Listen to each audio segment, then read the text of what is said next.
Yaitu rumus rahasia. Sebenarnya ini adalah rumus rahasia ya, nggak boleh bilang-bilang. Tapi demi kelancaran belajar dan mengajar, rumus ini terpaksa harus kita beritahu ya. Sebenarnya kalau teman-teman semua teliti dan jeli, bisa menemukan rumus ini dengan sendirinya.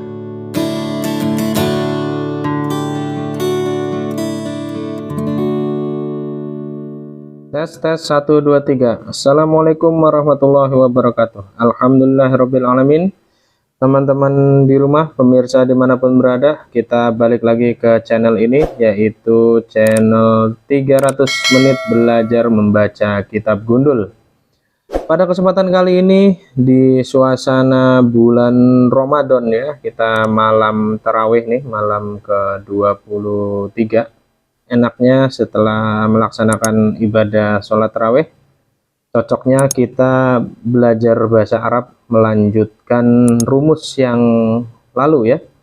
Pada kesempatan kali ini latihan rumus 1 sampai 5, yang mana rumus ini semua bergabung jadi satu, yaitu rumus isim yang terdiri dari 5 elemen, yaitu ma'rifat bertemu nakiroh, nakiroh bertemu ma'rifat, ma'rifat bertemu ma'rifat, dan nakiroh bertemu nakiroh, dan terakhir adalah yang video terakhir kita update, yaitu nakiroh bertemu nakiroh sifat dengan segala macam rumus-rumus dan ciri-ciri nakiroh sifatnya. Kita juga akan membahas tentang cara mempraktekkan atau mengaplikasikan rumus-rumus yang sudah kita pelajari dari 1 sampai 5. Di sini ada banyak sekali isim-isim ya. Kita fokus kepada isim. Di sini belum ketemu fiil, karena fiil nanti di bab 2, di bab satunya adalah isim. Tapi di bab 1 ini, di rumus isim saja, maksudnya banyak sekali kalimat yang bisa tersusun dari elemen-elemen yang terdiri dari isim saja. Ya, contohnya pada kalimat-kalimat yang ada di hadapan kita kali ini, yaitu sini ada inna daras salafiyata ya. Di sini nanti kita akan analisis juga, ada nomor 1 2 3 4 5 6 7. Ini apa sih fungsinya? Ini adalah fungsinya untuk menganalisa supaya kita bisa lebih mudah dalam belajar mengajar ya. Contohnya adalah kalau kita baca di sini ada inna daro, itu nomor 1. Isim kedua, isim ketiga, isim keempat ya, as-salafiyah itu isim kedua. Nanti kita bisa gabungkan nomor 1 dan nomor 2, nomor 2 dan nomor 3, nomor 3 dan nomor 4. Kira-kira cara menggabungkannya seperti itu. Tapi sebelum kita masuk ke cara menggabungkannya, kita akan bahas satu rumus terakhir dari rumus isim, yaitu rumus rahasia. Sebenarnya ini adalah rumus rahasia ya, nggak boleh bilang-bilang. Tapi demi kelancaran belajar dan mengajar, rumus ini terpaksa harus kita beritahu ya. Sebenarnya kalau teman-teman semua teliti dan jeli, bisa menemukan rumus ini dengan sendirinya. Tapi apabila kalau belum bisa menemukan, nggak masalah, kita kasih tahu aja sekarang ya. Yaitu dengan kata lain, ini adalah rumus 6.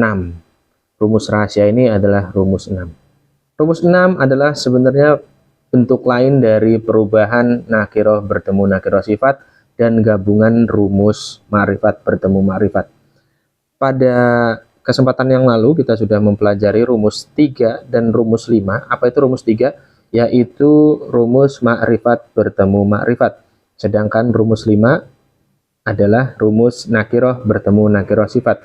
Nah, rumus 6 ini, yaitu rumus rahasia yang nggak boleh kita kasih tahukan ini, sebenarnya adalah rumus gabungan antara rumus 5 dan rumus 3, yaitu ma'rifat bertemu ma'rifat sifat. Nah, kalau di sini kan kita lihat nakiroh bertemu nakiroh sifat. Nah, pada rumus 6 ini kita bisa klasifikasikan sebagai rumus ma'rifat bertemu ma'rifat sifat. Bedanya apa dengan ma'rifat bertemu ma'rifat?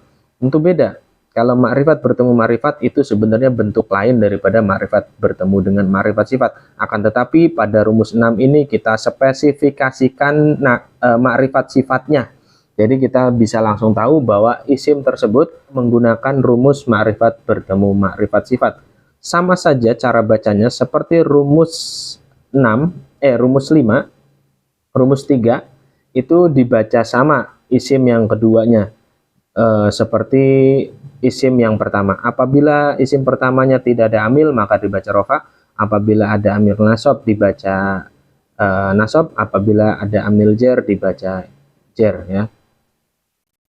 Rumus ini sangat mudah sekali, tidak perlu khawatir. Cuma bedanya adalah teman-teman cukup mengidentifikasikan satu hal, yaitu adanya alif lam.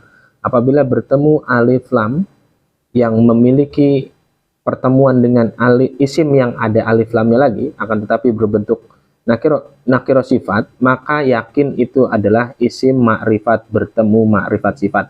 Karena sebenarnya isim makrifat bertemu makrifat sifat itu adalah bentuk lain dari isim nakiroh bertemu nakiroh sifat. Langsung saja contohnya bisa kita lihat di sini ya. Tinggal kita ubah ar-rasulu terus kemudian bertemu isim al-karimu.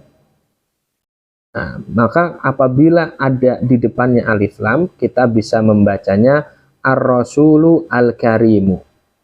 Ar-rasulu al-karimu. Pada contoh yang lalu kita sudah ketemu contoh yang sederhana, yaitu Al-Qur'anu Al-Karimu.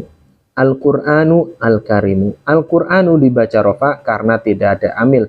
Al-Karimu dibaca sama mengikuti isim depannya, yaitu Al-Qur'anu, karena dia isim makrifat bertemu dengan makrifat sifat, seperti halnya di sini isim nakiroh bertemu dengan nakiroh sifat. Jadi sangat mudah sekali ya. Sebenarnya adalah tinggal tambahkan alif lam saja dan perhatikan ya pada huruf ketiga. Jadi dihitungnya bukan dari alnya, huruf ketiganya dari karimnya. Al-karimu. Ya, jadi dihitungnya bukan dari alif lam tapi dihitungnya dari huruf kaf. Kaf ro ya, berarti huruf ketiga. Tinggal tambahkan alif lam saja. Maka alif lamnya dibuang dulu, maksudnya seperti itu. Ar-rasulu al-karimu, al-Qur'anu al-karimu. Dan terapkan semua rumus nakiro sifat ini pada makrifat sifat, maka kita akan memperoleh rumus makrifat bertemu dengan makrifat sifat yang dibaca sama mengikuti makrifat yang pertama. Alhamdulillah apabila sudah clear ya rumus terakhir ini, yaitu rumus makrifat bertemu dengan makrifat sifat, tentu kita akan lebih bisa menganalisis dengan lebih lengkap dengan 6 rumus di tangan kita atau di pikiran kita atau di hafalan kita. Insya Allah akan semakin mudah untuk memahami rumus-rumus isim yang saling bertukar atau acak ya ketika dalam kitab gundul. Nah, kalau di dalam contoh ini masih mending ya, inna dan fi-nya ini masih ada warnanya. Jadi kalau kita ketemu warna merah itu berarti nasab, kalau ketemu warna hijau berarti itu adalah jer. Tapi kalau dalam kitab gundul atau dalam kitab biasa yang standar, yang kertas itu kita sering baca, atau dalam website atau dalam tulisan-tulisan yang umum, kita akan ketemunya hitam semua ya, tidak ada permainan warna di situ karena memang original.